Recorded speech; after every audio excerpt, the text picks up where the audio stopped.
Hey guys, how's it going? Welcome back to the Kiwi Lads channel. In this video, we will be predicting the Springboks starting lineup and reserves for their upcoming second test match against the Wallabies. But it is myself, it is Rugbyitch. First of all, mate, how are you going? What did you think of that Springbok performance? Not quite the result that a lot of people were anticipating.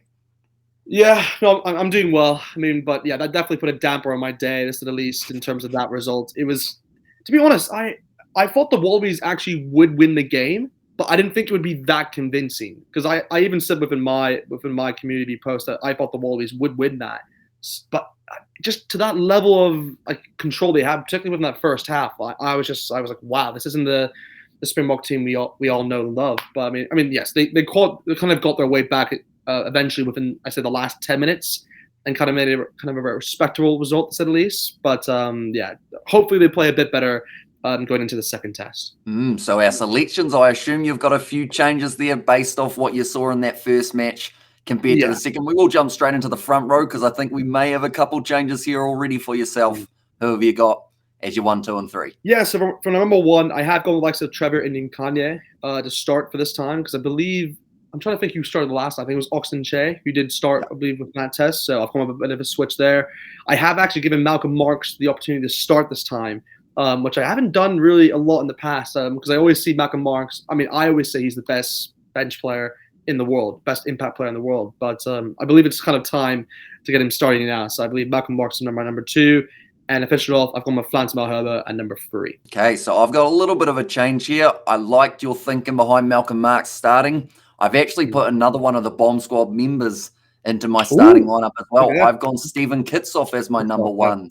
I feel like there was something lacking in that front row for the Springboks early on. The Wallabies just seemed to be doing it a bit too easy. And when the Springboks did get that push going in the second half with those replacements, did seem to help with that momentum. So I've gone Stephen Kitsoff number 1. Number 2, like yourself, I've given it to Malcolm Marx. I think the big question for everyone is, would they rather have Malcolm Marx starting, or would they rather have Joseph Dweba kind of having that first 30 minutes or so and then have Malcolm Marx for the last 50? It's quite a tricky decision with only having the 2 hookers, but I think Malcolm Marx can certainly have more of an impact. He can dig his heels in early and create plenty of opportunities for the box. And then number 3, just like yourself, I have gone with Frans Malherbe. But now we move on to the locks. For me, it's pretty simple, unchanged from last week. I've gone Ebenetsebev number 4 to bring a bit of physicality into that contest in Adelaide, and then Ludiacha as my number 5. Yeah, couldn't agree more there. I have made a change from the last prediction we have, because I actually went with Flanko Mostart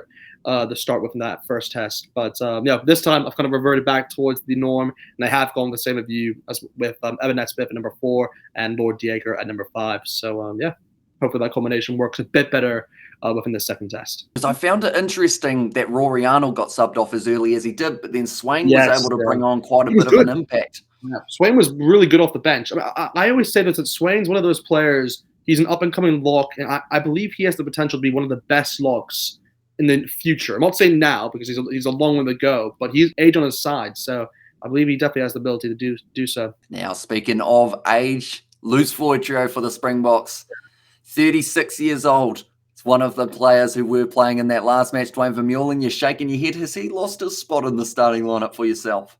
Maybe. We'll wait and see. Yeah, so for my loose forward pack, I have made one change at least within this spot. I have stuck with the 6 and 7 with Khaleesi number 6, as well as Peter Sepatoy at number 7. But I have made one change in the number 8 spot, as Dwayne Vermeulen just wasn't his best, I'd say, really within that first test against the Wallabies. He just wasn't his usual self.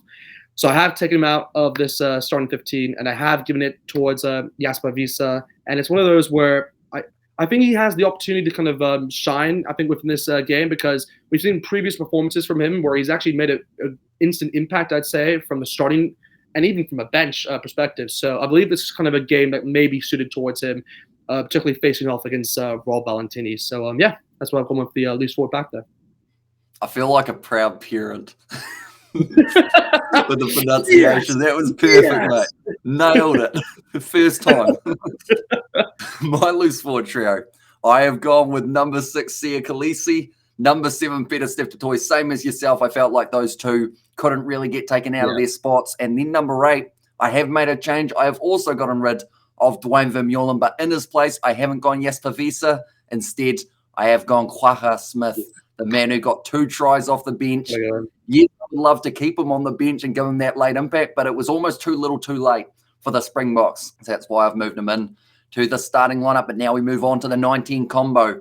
Didn't quite seem like they were quite firing the way that they needed to in their last match. But something that I notice about those two men, Faf de Klerk and Andre Pollard, is they've got a few caps between them. And I feel like sometimes when it goes wrong, the next game, it normally goes right. So that is why I've gone Faf de Klerk, number 9, bold call there, keeping him in there. But then number 10, I have also gone Andre Pollard. So the reason behind that is Pollard's kicking, it wasn't his best. I was talking about it just before he did take that first kick, how brilliantly he's been kicking. And that one shanked about as bad as I've ever seen him strike one before. You jinxed him. I did, the commentator's curse. But I think this week it's going to be a lot stronger. And I think those two are going to be a decent, effective combination with that experience between them for the Springboks. Yeah, I totally agree with the points you made there. I have gone with the same team as you. Like you said, it really was a tough choice with Faf de Klerk because he had an off day. We could just revert back towards what we saw with Jen Hendrickse, what he did against the All Blacks. But I feel like you have to give Faf a bit more game time because obviously he was out for both of the All Blacks test, so he's kind of getting his feet back. Getting his kind of game time back, to say the least. So, very excited to see what he can do. And, of course, Andre Pollard, just like you said, has to work on that kicking. So, we'll see if he can get the job done or not. Okay, so now we move on to the midfield combo. Now, every week we ask the question, any changes this week? Yeah. Any changes?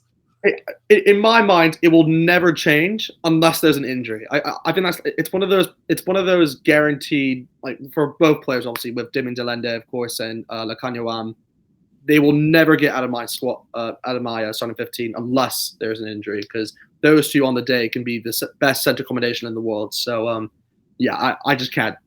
From my point of view, as a Bok fan, I just can't change that now. So no Andre Esterhuizen yet, still waiting in the wings. Someone to snap their leg. I really feel bad for Esterhuizen because he's a solid player actually, but it's just when you have those two guys in front of you, it just makes it very difficult for him to get into that starting 15. But maybe we see him against the Pumas later on within the competition. You never know. We'll have to wait and see. The first place Pumas at the moment in the Rugby Championship after 3 rounds. Played some very good rugby and recently getting the victory over the ABs. My combination in the midfield, no surprises here. Damian Delende at number 12, Lakanyawam at number 13. To be honest, the second game up against the Wallabies, I actually wouldn't be completely surprised if they took Delende out of 12 and gave Andre Esterhuizen a go.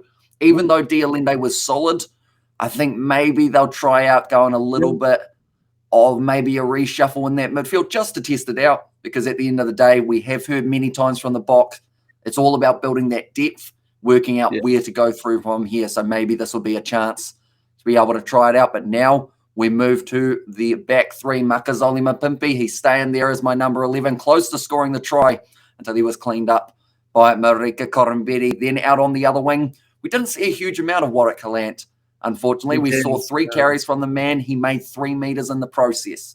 So for that reason, I've kicked him out, unfortunately. He's a solid player, but I've decided why not give Cannon Moody an opportunity in that Springbok starting lineup. See how he would end up going. And then this man, I think he's pretty much secured that number 15 spot, and that is the youngster, Damian Willemse. For a second, I thought you were going to say Willie Leroux. But he's young in his own right. I mean, when you look at Franz Steyn and Mornay Steyn and whatnot, he is still a child, really, isn't he, Willie Leroux? No, it's good to see him obviously play. But similar to you, of course, I have gone with Makazoli Mapimpi at the 11 position. You can't really rule him out. And yes, he had a kind of a, I'm not going to say he had an off game because in my mind, he did his job. But I mean, Cor Betty was just unbelievable in that game. So you have to give him props, obviously, on that tackle he did on him. But for the number 14, I have actually gone with a different player to you instead of Kenny Moody. I've actually gone with Jesse Cleal here. As I feel like a bit more size, particularly from that 14 position, actually may help the Springboks. Because I believe who plays number 11 for the Wallabies? He was playing. Yeah, he was yeah. So I think you have to have someone like Jesse Cleal because maybe I can counter it. But we'll have to see if that works or not. But yeah, like you said, 15, Damian Willemse. No change there in that spot. So quickly, That Marika Korombedi cover tackle on Makazoli Mapimpi, yay or nay for that one? Legal or illegal?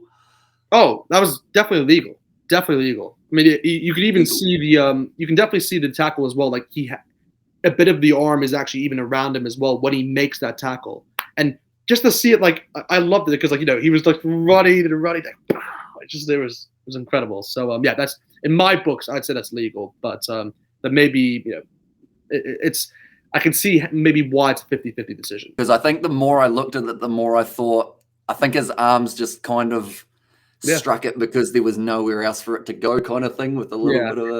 It's one of those where, in a weird way, it kind of reminds me of like an Owen Farrell tackle because like what Owen Farrell, we all know. Well then it's illegal every day of the week. Every tackle like he does is, in my book, is 100% illegal. Like any tackle he does is just off the charts. But I think Korombedi, just because he had his arm around in the area of which he was going to, make kind of like the tackle and the contact, I believe it's legal. But yeah, like I said, it's a really a tough decision. That. So now we move on to the bench.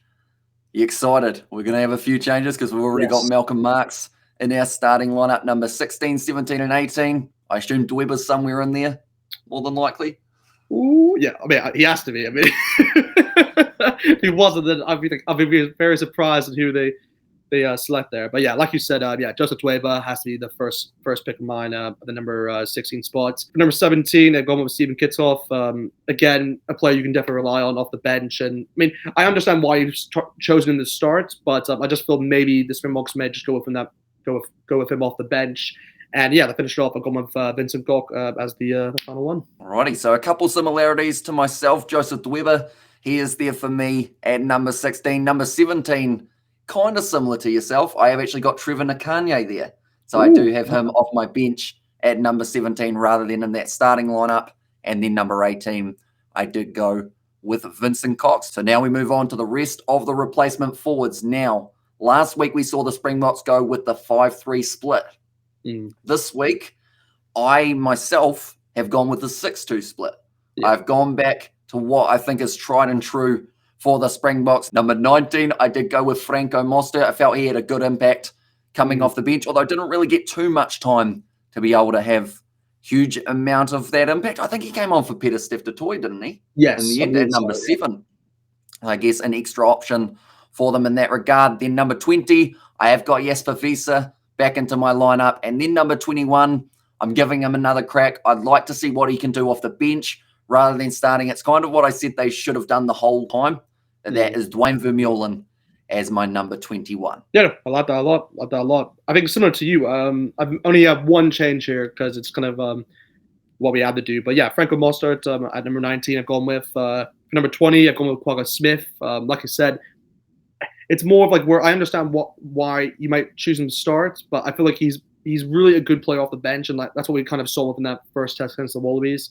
So I have gone with him off the bench once more, and I finished off. Yeah, Dwayne Vermeulen had to kind of give him a bit of an opportunity there, and I have chosen to go 6-2 split. I mean, I was actually very surprised the Springboks actually went with a 5-3 split, and then the opposition team went with a 6-2 split. So that's kind of very fascinating because I don't believe I've ever seen that before in a game where the Springboks are playing. So yeah, that was kind of interesting to see that happen. But yeah, that's kind of what I've gone with the forwards. I think you might have a better crack of getting that bench right for those forwards as well, because the thinking behind it is Quagga Smith can play more of 7, or at least I've seen him play more of 7 than Jasper Wiese. Wiese more of that number 8. So I've kind of got 2 options at 8 off my bench rather than having an open side flanker in there as well. So I think you might be on the money in that loose forward trio. Now we move on to our 2 back replacements this time, rather than the 3. Who have you got as 22 and 23? Yeah, for my 22 position, I've gone with Herschel Yankees, the replacement scrum half. I could have gone again, like I said beforehand, with Jedi Hendricks, but I just feel like they're gonna just go with him once more with Herschel Yankees to come off the bench. So that's the reason why I've gone with him. And yeah, to finish off for number 23, Willie Leroux. Just a bit of experience there. Just one of those where I couldn't leave him out. I mean, look, I could have gone with Van Steen, yes, but I feel like Willie Leroux just adds a bit more kind of experience, I'd say, off the bench, because he's done that in recent games for the Springboks. Okay, so you have actually stuck with who you went with as your halfback replacement last week. So have I. I went with Kobus Reinach as that bench replacement. So I think he is going to have, at some stage soon, hopefully a crack for the Springboks. He's got that elusive pace, which I think could match up very well with Tate McDermott. I still see that battle as one that I want to see no matter what. At some stage in the future, Reinach versus McDermott, and a sniping battle around the side of the breakdown. And then number 23, just like yourself, I did go with Willie Leroux. I felt Frans Steyn didn't quite seem like he was match fit. He went all right, but he just didn't quite seem to be that intensity that they needed from him. That knock on he had, like where he let the ball bounce and he knocked it on. I was just like, oh, what are you doing, man? Like it just, from that, I was like, oh, he's not going to have his game. But yeah, hopefully he kind of improves throughout the rest of the Rugby Championship. And if there is a 60-meter kick that they need to get over, I think I know exactly who they would be looking to if he is available for the match. But nonetheless, those are our predictions for the lineup. We have to film this extremely early. The Springboks actually only played about 12 hours ago, but the reason we film it so early is because they always announce their side on the Monday. Which does mean this video will have to be out before then. But thank you all very much for tuning in. If you did enjoy, be sure to leave a like and subscribe. Let us know who you would have in your starting lineup and reserves for the Springboks, and also your score prediction for the game coming up against the Wallabies for match 2. But be sure to check out Rugbyitch as well. Hugely appreciated him being here for this one. Currently in America, so he's working hard, random hours in the morning and the night, but you got to watch your box win this week. Hopefully. That's what I'm hoping for, but we'll have to wait and see. Unless, we will see you all for the next one.